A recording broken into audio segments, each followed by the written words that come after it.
रुकना बाई रुकना ओ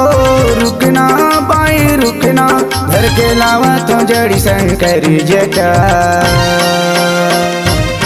मंतर मारी हूँ बिछी झारी हूँ कुन में मारे हे तेला बता मंतर मारी हूँ बिछी झारी हूँ कुन में मारे हे तेला बता।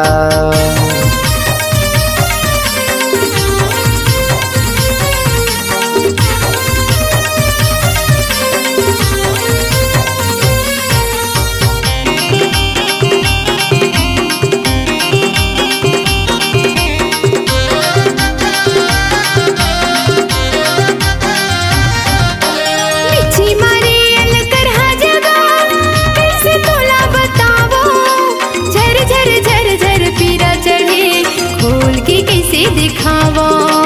झर झर झर झर पीरा चढ़े खोल के कैसे दिखावा। जय करे कोट कोटि नाम दुआ करे सुनना है बोले चकाचक खोल पलक दिखा झलक बता नोनी अब कैसे लगत बिच्छी मारे अलकर हा जगा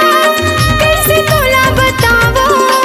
झर झर झर झर पीरा चढ़े खोल के कैसे दिखावा झर झर झर झर पीरा चढ़े खोल के कैसे दिखावा।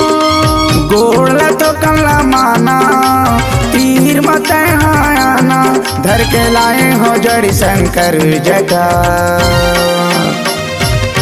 मंतर मारी हो बिछी झारी हो कुन में मारे हे मोला बता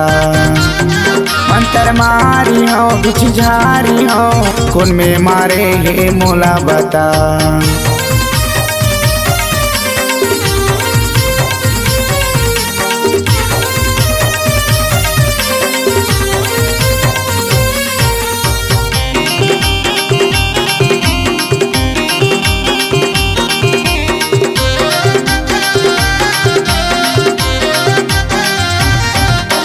गाँव के हवा में नामी बैगा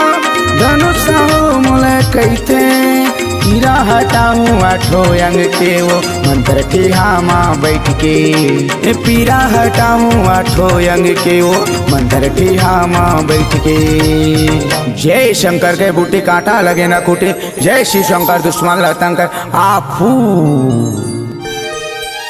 गाँव के हवा में नामी बैगा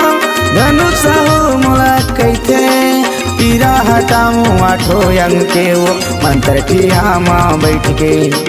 पीरा हटाऊं आठो अंग के वो मंत्र की हामा बैठ के। धर ले जड़ी तहायाना धर ले जड़ी तहायाना धर के लावा तो जड़ शंकर जटा मंतर मारी हूँ बिछी झारी हूँ कुन में मारे हे तेला बता